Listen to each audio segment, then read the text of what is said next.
pas sur le sol de Télématin. C'est Julia qui arrive. Bonjour Julia, pour nous parler environnement avec beaucoup de choses, Julia, sur la toile, avec un buzz qui vient de Greenpeace. Oui, c'est Greenpeace qui a mis une carte assez étonnante en ligne cette semaine et du coup on en parle beaucoup. La question c'est y a-t-il des déchets nucléaires près de chez vous? Et avec cette carte, vous avez la réponse. Alors évidemment, c'est une carte un petit peu anxiogène, mais c'est une question que les gens se posent beaucoup.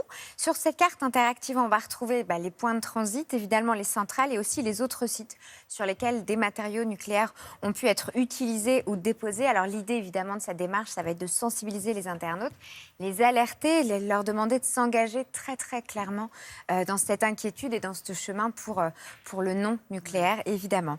Donc voilà pour la première information. J'enchaîne avec une autre info assez étonnante. Une mère et sa fille ont attaqué l'État en justice pour pollution de l'air.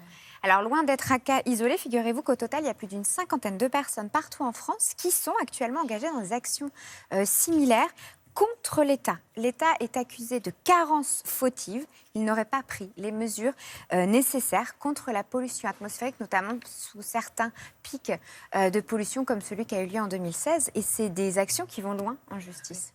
Une bonne nouvelle pour finir, oui. Julia? S'il vous plaît.